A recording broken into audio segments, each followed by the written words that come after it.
الرسل فضلنا بعضهم على بعض منهم من كلم الله ورفع بعضهم درجات وآتينا عيسى ابن مريم البينات وأيدناه بروح القدس ولو شاء الله ما اقتتل الذين من بعد ما جاءتهم البينات ولكن اختلفوا فمنهم من آمن ومنهم من كفر ولو شاء الله ما اقتتلوا ولكن الله يفعل ما يريد. يا أيها الذين آمنوا أنفقوا مما رزقناكم من قبل أن يأتي يوم لا بيع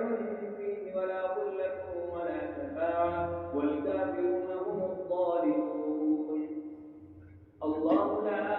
إله إلا هو الحي القيوم لا تأخذه سنة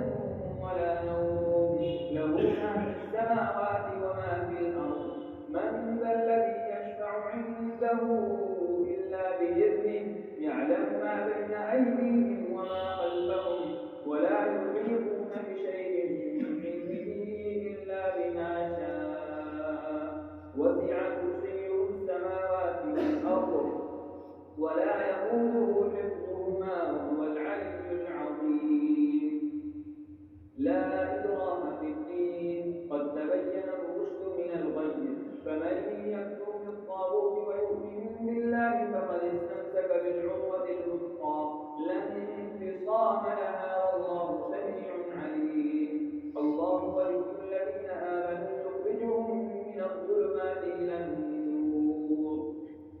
والذين كفروا أولياءهم الطاغوت يخرجونهم من النور إلى الظلمات أولئك أصحاب النار هم فيها خالدون. ألم تر إلى الذي حاج إبراهيم في ربه أن آتاه الله الملك إذ قال إبراهيم ربي الذي يحيي ويميت قال أنا أحيي وأميت قال إبراهيم فإن الله يأتي بالشمس من المشرق فأت بها من المغرب فبهت الذي كفر والله لا يهدي القوم الظالمين. أو كالذي مر على قرية وهي خاوية على عروشها قال أنى يحيي هذه الله بعد موتها فأماته الله 100 عام ثم بعثه قال كم لبثت قال لبثت يوما أو بعض يوم قال بل لبثت 100 عام فانظر إلى طعامك وشرابك لم يتسنه وانظر إلى حمارك ولنجعلك آية للناس وانظر إلى العظام كيف ننشزها ثم نكسوها لحما فلما تبين له قال أعلم أن الله على كل شيء قدير. وإذ قال إبراهيم رب أرني كيف تحيي الموتى قال أولم تؤمن قال بلى ولكن ليطمئن قلبي قال فخذ 4 من الطير فاصرهن إليك ثم اجعل على كل جبل منهن جزءا ثم ادعوهن يأتينك سعيا واعلم أن الله عزيز حكيم. مثل الذين ينفقون أموالهم في سبيل الله كمثل حبة أنبتت 7 سنابل في كل سنبلة 100 حبة والله يضاعف لمن يشاء والله واسع عليم. الذين ينفقون أموالهم في سبيل الله ثم لا يتبعون ما أنفقوا منا ولا أذى لهم أجرهم عند ربهم ولا خوف عليهم ولا هم يحزنون. قول معروف ومغفرة خير من صدقة يتبعها أذى والله غني حليم. يا أيها الذين آمنوا لا تبطلوا صدقاتكم بالمن والأذى كالذي ينفق ماله رئاء الناس ولا يؤمن بالله واليوم الآخر فمثله كمثل صفوان عليه تراب فأصابه وابل فتركه صلدا لا يقدرون على شيء مما كسبوا والله لا يهدي القوم الكافرين. ومثل الذين ينفقون أموالهم ابتغاء مرضات الله وتثبيتا من أنفسهم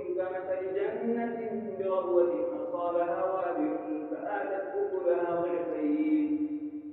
فإن لم يصلها وابل فطل والله بما تعملون بصير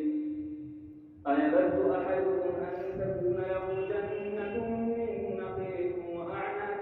تجري من تحتها الأنهار له فيها من كل الثمرات أيود أحدكم أن تكون له جنة من نخيل وأعناب تجري من تحتها الأنهار له فيها من كل الثمرات وأصابه الكبر وله ذرية ضعفاء فأصابها إعصار فيه نار فاحترقت كذلك يبين الله لكم الآيات لعلكم تتفكرون يا أيها الذين آمنوا أنفقوا من طيبات ما كسبتم ومما أخرجنا لكم من الأرض ولا تيمموا الخبيث منه تنفقون ولستم بآخذيه إلا أن تغمضوا فيه واعلموا أن الله غني حميد الشيطان يعدكم الفقر ويأمركم بالفحشاء والله يعدكم مغفرة منه وفضلا والله واسع عليم يؤتي الحكمة من يشاء ومن يؤت الحكمة فقد أوتي خيرا كثيرا وما يذكر إلا أولو الألباب وما أنفقتم من نفقة أو نذرتم من نذر فإن الله يعلمه وما للظالمين من أنصار إن تبدوا الصدقات فنعماه وإن تخفوها وتؤتوها الفقراء فهو خير لكم ويكفر عنكم من سيئاتكم والله بما تعملون خبير ليس عليك هداهم ولكن الله يهدي من يشاء وما تنفقوا من خير فلأنفسكم وما تنفقون إلا ابتغاء وجه الله وما تنفقوا من خير يوفى إليكم وأنتم لا تظلمون للفقراء الذين أحصروا في سبيل الله لا يستطيعون ضربا في الأرض يحسبهم الجاهل أغنياء من التعفف تعرفهم بسيماهم لا يسألون الناس إلحافا وما تنفقوا من خير فإن الله به عليم الذين ينفقون أموالهم بالليل والنهار سرا وعلانية فلهم أجرهم عند ربهم ولا خوف عليهم ولا هم يحزنون الذين يأكلون الربا لا يقومون إلا كما يقوم الذي يتخبطه الشيطان من المس ذلك بأنهم قالوا إنما البيع مثل الربا وأحل الله البيع وحرم الربا فمن جاءه موعظة من ربه فانتهى فله ما سلف وأمره إلى الله ومن عاد فأولئك أصحاب النار هم فيها خالدون يمحق الله الربا ويربي الصدقات والله لا يحب كل كفار أثيم إن الذين آمنوا وعملوا الصالحات وأقاموا الصلاة وآتوا الزكاة لهم أجرهم عند ربهم ولا خوف عليهم ولا هم يحزنون يا أيها الذين آمنوا اتقوا الله وذروا ما بقي من الربا إن كنتم مؤمنين فإن لم تفعلوا فأذنوا بحرب من الله ورسوله وإن تبتم فلكم رؤوس أموالكم لا تظلمون ولا تظلمون وإن كان ذو عسرة فنظرة إلى ميسرة وأن تصدقوا خير لكم إن كنتم تعلمون واتقوا يوما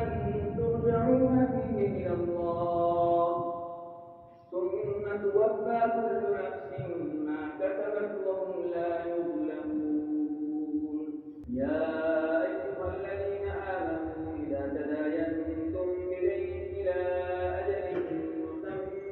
فاكتبوه وليكتب بينكم كاتب بالعدل ولا يأب كاتب أن يكتب كما علمه الله فليكتب وليملل الذي عليه الحق وليتق الله ربه ولا يبخس منه شيئا فإن كان الذي عليه الحق كبيرا أو ضعيفا أو لا يستطيع أن يمل هو فليملل وليه بالعدل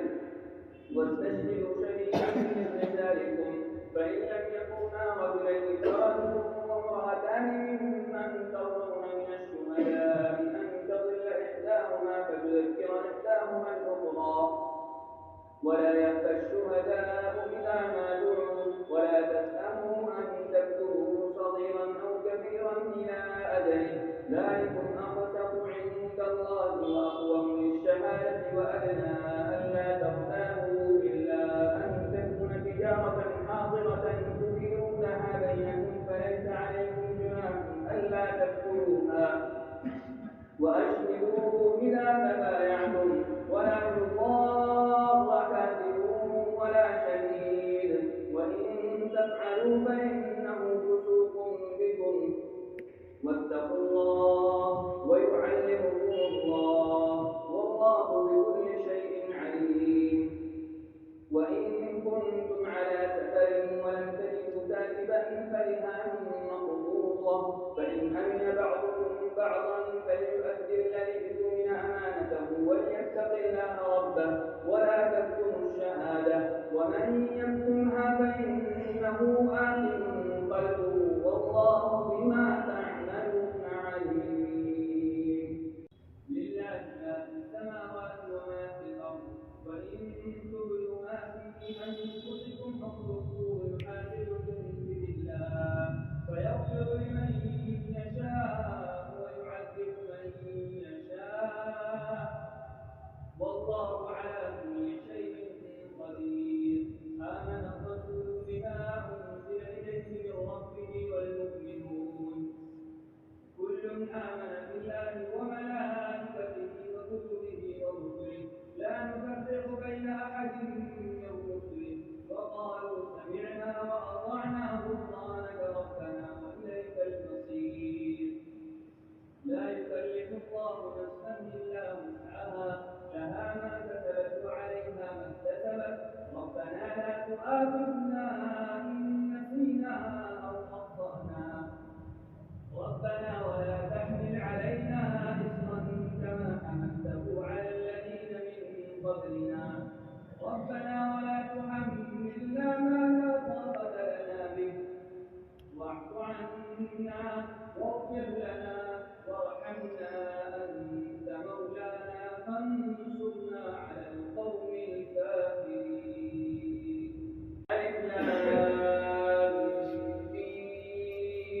الله لا إله إلا هو الحي القيوم نزل عليك الكتاب بالحق مصدقا لما بين يديه وأنزل التوراة والإنجيل من قبل هدى للناس وأنزل الفرقان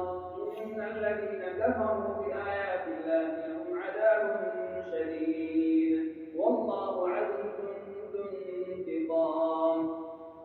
إن الله لا يخفى عليه شيء في الأرض ولا في السماء هو الذي يصوركم في الأرحام كيف يشاء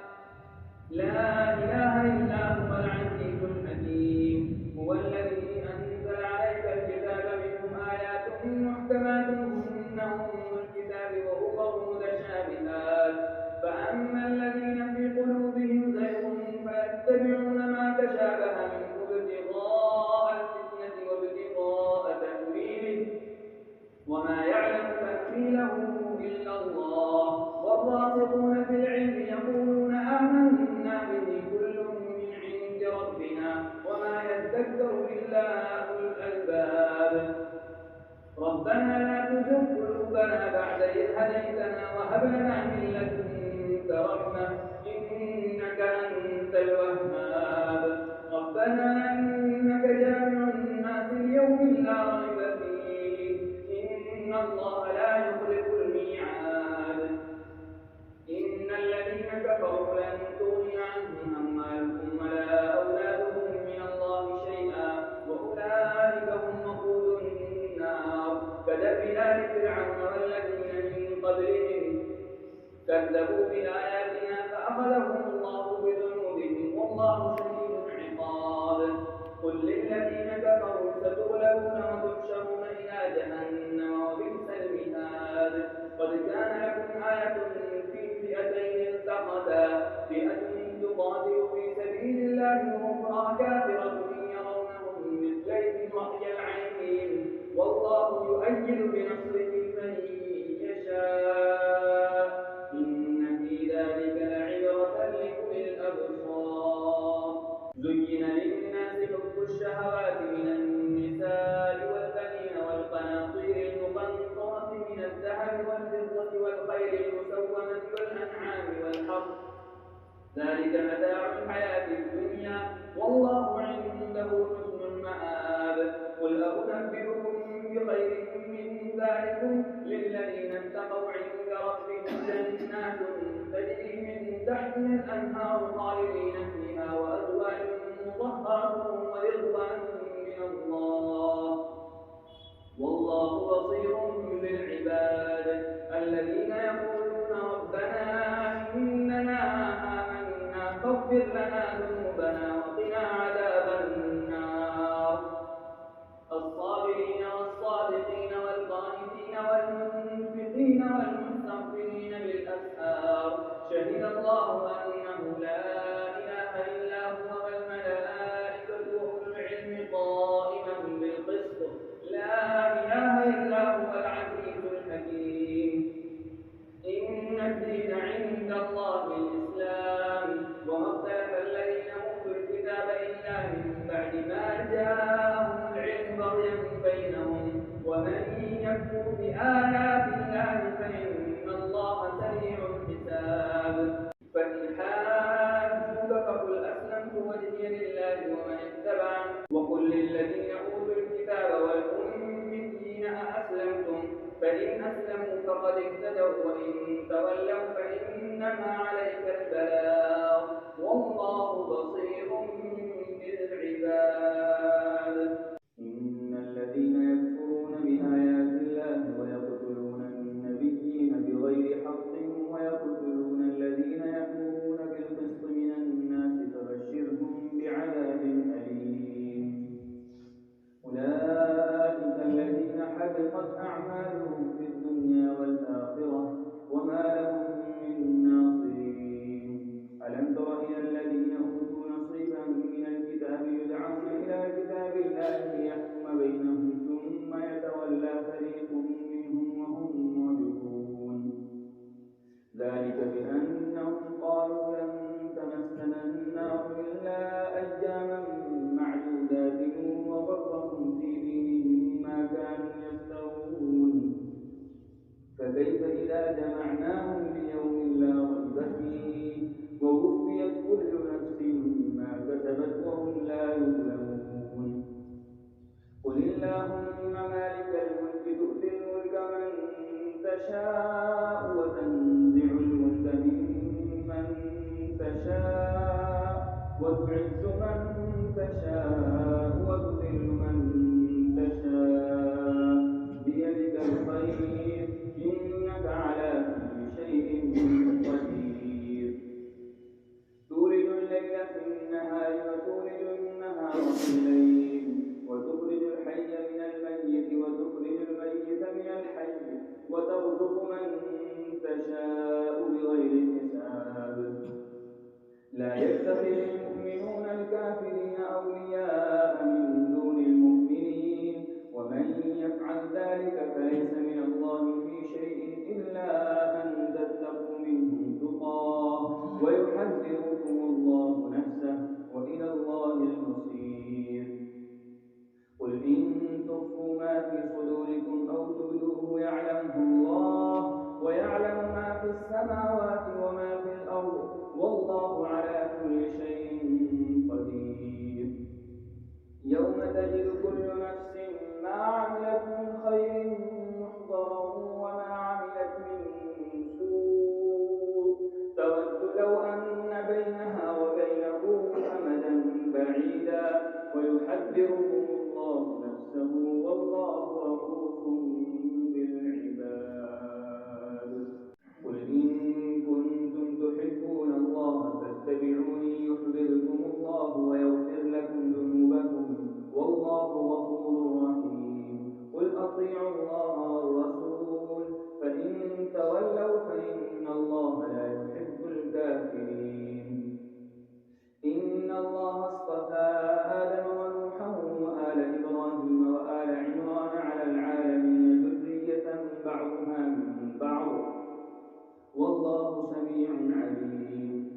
قالت امرأة عمران رب إني نذرت لك ما في بطني محررا فتقبل مني إنك أنت السميع العليم. فلما وضعتها قالت رب إني وضعتها أنثى والله أعلم بما وضعت وليس الذكر كالأنثى وإني سميتها مريم وإني أعيذها بك وذريتها من الشيطان الرجيم. فتقبلها ربها بقبول حسن وأنبتها نباتا حسنا وكفلها زكريا كلما دخل عليها زكريا المحراب وجد عندها رزقا قال يا مريم أنى لك هذا قالت هو من عند الله إن الله يرزق من يشاء بغير حساب. هنالك دعا زكريا ربه قال رب هب لي من لدنك ذرية طيبة إنك سميع الدعاء. فنادته الملائكة وهو قائم يصلي في المحراب أن الله يبشرك بيحيى مصدقا بكلمة من الله وسيدا وحصورا ونبيا من الصالحين. قال رب أنى يكون لي غلام وقد بلغني الكبر وامرأتي عاقر قال كذلك الله يفعل ما يشاء. قال رب اجعل لي آية قال آيتك ألا تكلم الناس 3 أيام إلا رمزا واذكر ربك كثيرا وسبح بالعشي والإبكار. وإذ قالت الملائكة يا مريم إن الله اصطفاك وطهرك واصطفاك على نساء العالمين. يا مريم اقنتي لربك واسجدي واركعي مع الراكعين. ذلك من أنباء الغيب نوحيه إليك وما كنت لديهم إذ يلقون أقلامهم أيهم يكفل مريم وما كنت لديهم إذ يختصمون. إذ قالت الملائكة يا مريم إن الله يبشرك بكلمة منه اسمه المسيح عيسى ابن مريم وجيها في الدنيا والآخرة ومن المقربين ويكلم الناس في المهد وكهلا ومن الصالحين. قالت رب أنى يكون لي ولد ولم يمسسني بشر قال كذلك الله يخلق ما يشاء إذا قضى أمرا فإنما يقول له كن فيكون. ويعلمه الكتاب والحكمة والتوراة والإنجيل ورسولا إلى بني إسرائيل أني قد جئتكم بآية من ربكم أني أخلق لكم من الطين كهيئة الطير فأنفخ فيه فيكون طيرا بإذن الله وأبرئ الأكمه والأبرص وأحيي الموتى بإذن الله وأنبئكم بما تأكلون وما تدخرون في بيوتكم إن في ذلك لآية لكم كنتم مؤمنين. ومصدقا لما بين يدي من التوراة ولأحل لكم بعض الذي حرم عليكم وجئتكم بآية من ربكم فاتقوا الله وأطيعون إن الله ربي وربكم فاعبدوه هذا صراط مستقيم. فلما أحس عيسى منهم الكفر قال من أنصاري إلى الله قال الحواريون نحن أنصار الله آمنا بالله واشهد بأننا مسلمون. ربنا آمنا بما أنزلت واتبعنا الرسول فاكتبنا مع الشاهدين. ومكروا ومكر الله والله خير الماكرين. إذ قال الله يا عيسى إني متوفيك ورافعك إلي ومطهرك من الذين كفروا وجاعل الذين اتبعوك فوق الذين كفروا إلى يوم القيامة ثم إلي مرجعكم فأحكم بينكم فيما كنتم فيه تختلفون. فأما الذين كفروا فأعذبهم عذابا شديدا في الدنيا والآخرة وما لهم من ناصرين. وأما الذين آمنوا وعملوا الصالحات فيوفيهم أجورهم والله لا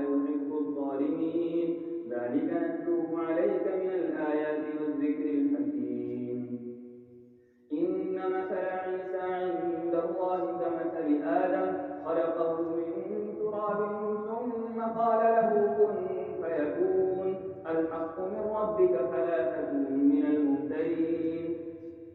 فمن حاجك فيه من بعد ما جاءك من العلم فقل تعالوا ندع أبناءنا وأبناءكم ونساءنا ونساءكم وأنفسنا وأنفسكم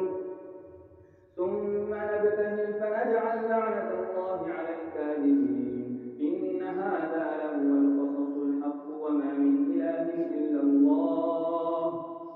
وإن الله لهو العزيز الحكيم. فإن تولوا فإن الله عليم بالمفسدين. قل يا أهل الكتاب تعالوا إلى كلمة سواء بيننا وبينكم ألا نعبد إلا الله ولا نشرك به شيئا ولا يتخذ بعضنا بعضا أربابا من دون الله.